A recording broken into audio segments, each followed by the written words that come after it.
आज का दिन बहुत ऐतिहासिक है।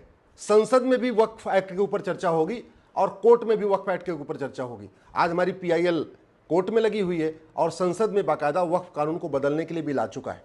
सवाल यह है कि क्या भारत का संविधान वक्फ कानून बनाने की इजाजत देता है? क्या भारत के संविधान में वक्फ शब्द कहीं है ही नहीं, एक भी बार शब्द नहीं आया। भारत का संविधान कहता है मजहब के आधार पर कोई बोर्ड नहीं होना चाहिए, मजहब के आधार पर कोई कानून नहीं होना चाहिए, मजहब के आधार पर कोई ट्रिब्यूनल नहीं होना चाहिए। भारत का संविधान केवल दो लोगों को स्पेशल छूट देता है। भारत का संविधान कहता है कि महिलाओं के लिए अलग से आयोग बन सकता है, महिलाओं के लिए अलग से मंत्रालय बन सकता है, महिलाओं के लिए अलग से कानून बन सकता है।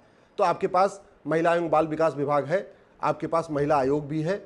ऐसे ही भारत का संविधान SC ST के लिए अलग से आयोग बनाने की परमिशन देता है, SC ST के लिए अलग से कानून बनाने की परमिशन देता है।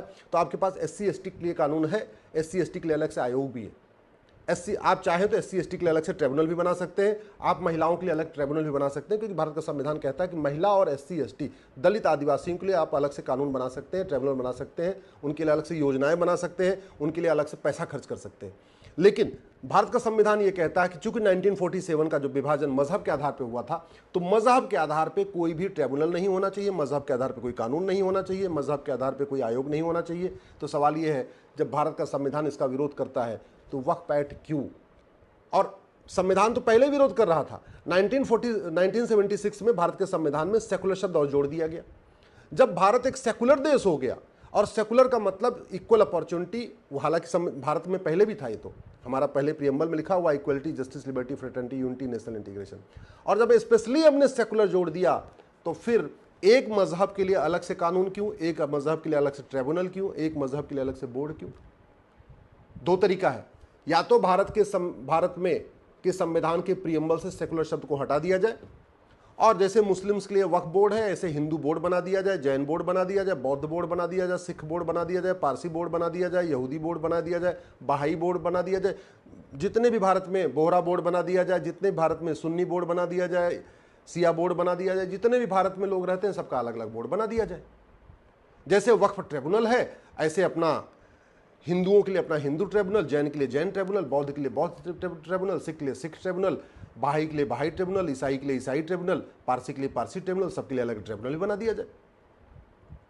और यदि भारत के, आप ये कहते हैं कि भारत एक सेकुलर देश है और प्रीएम्बल में सेकुलर रहना चाहिए, सेकुलर रहना चाहिए तो वक्फ बोर्ड नहीं होना चाहिए, सेकुलर रहना चाहिए तो वक्फ कानून नहीं होना चाहिए, सेकुलर रहना चाहिए तो वक्फ ट्रिब्यूनल नहीं होना चाहिए, फिर तो एक देश एक विधान होना चाहिए, वन नेशन वन लॉ होना चाहिए।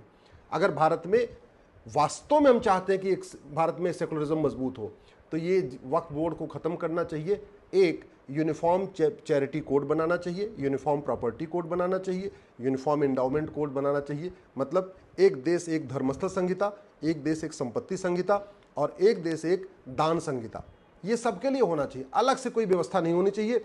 जैसे हिंदू, जैन, बौद्ध, सिख, पारसी, ईसाई, बहाई के लिए जो जमीन डोनेट करते हैं, अगर उसका कोई विवाद होता है तो डिस्ट्रिक्ट कोर्ट में चलता है, सिविल जज के यहाँ चलता है। वैसे भी अगर मुस्लिम्स के ज़मीन का कोई विवाद होगा तो वहाँ पे सिविल जज के यहाँ चलेगा।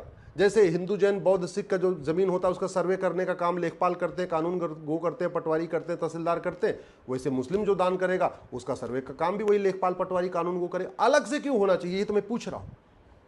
जो बदलाव आया है मैं उसका स्वागत करता हूँ, लेकिन सवाल वही है कि क्या भारत के संविधान में वक्फ है? उससे भी बड़ी बात, कुरान में कहीं मज़ार शब्द नहीं है, कुरान में कहीं दरगाह शब्द नहीं है, कुरान में कहीं पक्का कब्रिस्तान शब्द नहीं है।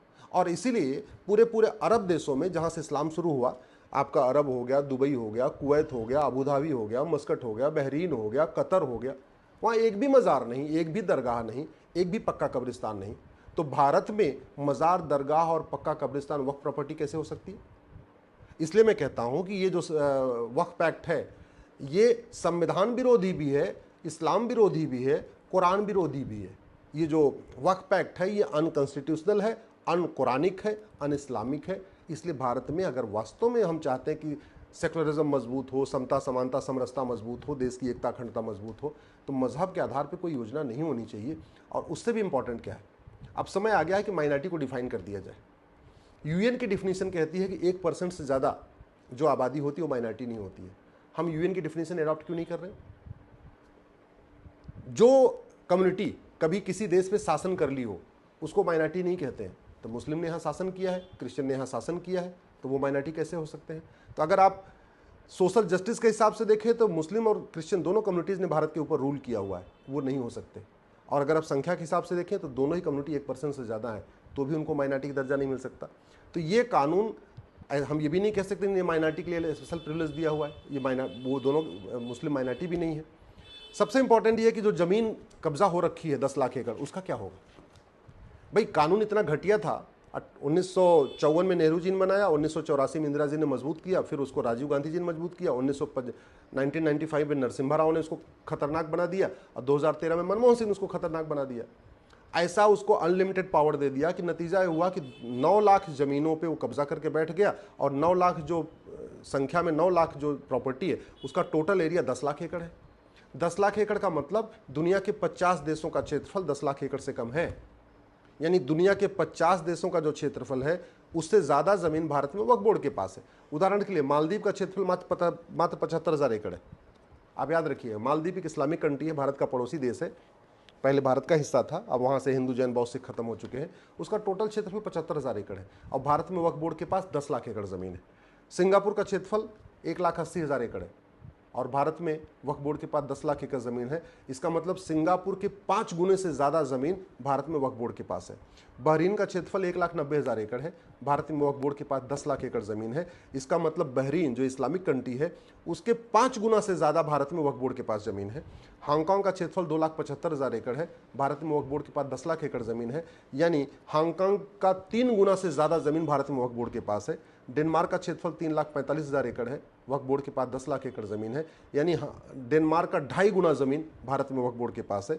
फिनलैंड का क्षेत्रफल लगभग 4 लाख एकड़ है, 3,90,000 एकड़ है, और भारत में वक्फ बोर्ड के पास 10 लाख एकड़ ज़मीन, यानी फिनलैंड का 2.5 गुना भारत में वक्फ बोर्ड के पास ज़मीन है। मॉरिशस का क्षेत्रफल मात्र 5 लाख एकड़ है, वक्फ बोर्ड के पास 10 लाख एकड़, यानी मॉरिशस का 2 गुना ज़मीन भारत में वक्फ बोर्ड के पास है।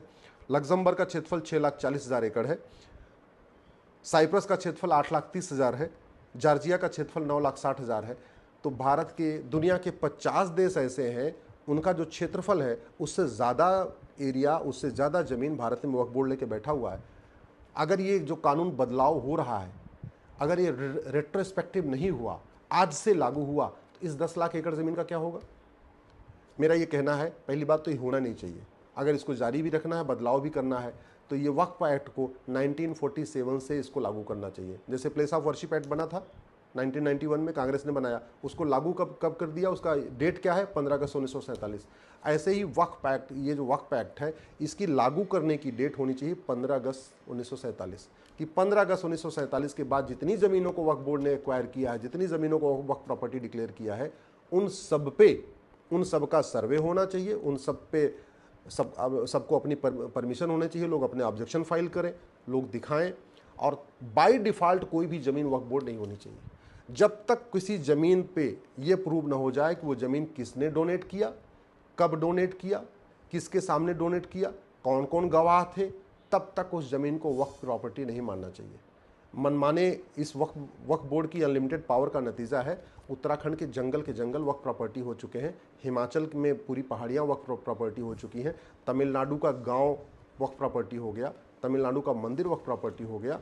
अभी कुछ दिन पहले हैदराबाद के छोटे वैसी कह रहे थे कि वहाँ के एयरपोर्ट भी वक्फ प्रॉपर्टी है। कुछ दिन पहले नेताजी कह रहे थे कि अंबानी का जो जहाँ घर बना है वो भी वक्फ प्रॉपर्टी है। ऐसे तो फिर अभी एक जज साहब का बयान आया है मध्य प्रदेश हाई कोर्ट के, वो कह रहे हैं कि भैया तुम कागज़ दिखाओ, बिना कागज़ नहीं दिखाओगे तो कैसे मान लें वक्फ प्रॉपर्टी। वो कह रहे थे आप ऐसा अगर यही हालत रही तो पूरा भारत वक्फ प्रॉपर्टी हो जाएगा। ये मनमानी रुकनी चाहिए, ये कानून ख़त्म होना चाहिए।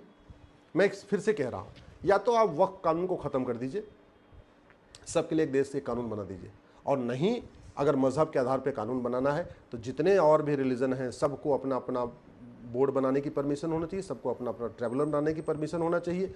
और भारत में प्रियम्बल में फिर सेकुलर शब्द नहीं होना चाहिए। सेकुलर और मज़हब के आधार पर कानून ये एक साथ नहीं चल सकते। या तो भारत सेकुलर है तो फिर मज़हब के आधार पर कोई ट्रिब्यूनल नहीं होगा, कोई योजना नहीं होगी, कोई जो है अलग से बोर्ड नहीं होगा। और ये चलाना है तो जैसे वक्फ बोर्ड है ऐसे हिंदू जैन बौद्ध सिख पारसी ईसाई बोर्ड भी होना चाहिए, यहूदी बोर्ड भी होना चाहिए, बहाई बोर्ड भी होना चाहिए, और फिर संविधान में सेकुलर नहीं होना चाहिए। दोनों एक साथ नहीं चल पाएंगे। मैं आशा करता हूँ कि आप मेरी बात से सहमत होंगे। इस वीडियो को अधिक से अधिक शेयर करिएगा, अपने सांसद को ज़रूर भेजिए, अपने विधायक को ज़रूर भेजिए। इस वीडियो को अपने, आप किसी कलेक्टर को जानते हैं, आईएएस को जानते हैं, आईपीएस को जानते हैं, जज को जानते हैं, ये वीडियो उन तक भेज दीजिए। इस वीडियो को अधिक से अधिक फैलाइए, क्योंकि कानून, अगर हमने वक्फ एक्ट की अनलिमिटेड पावर को कंट्रोल कर दिया, लेकिन अगर उसकी हमने जड़ को नहीं ख़त्म किया, आने वाले टाइम में हो सकता है उसको दोबारा फिर से, जो आज बदलाव किया जा रहा है उसको बदल के जो पुराना वाला कानून था उसको फिर से लागू कर दिया जाए। इसलिए कहते हैं ना, न रहेगा बांस न बजेगी बांसुरी। वक्फ एक्ट होना नहीं चाहिए, वक्फ बोर्ड होना नहीं चाहिए, वक्फ ट्रिब्यूनल होना नहीं चाहिए। सबके लिए एक देश एक विधान ट्रिब्यूनल, जैसे एनजीटी है सबके लिए खुला हुआ है, इनकम टैक्स का ट्रिब्यूनल सबके लिए खुला होता है, अपना जीएसटी का ट्रिब्यूनल है सबके लिए खुलता है। भारत में 20 ट्रिब्यूनल चल रहे हैं, लेकिन कोई भी ट्रिब्यूनल मजहब के आधार पर नहीं है। भारत का संविधान मजहब के आधार पर ट्रिब्यूनल बनाने की परमिशन नहीं देता, तो फिर वक्फ ट्रिब्यूनल क्यों चलना चाहिए मजहब के आधार पर? ये खत्म होना चाहिए।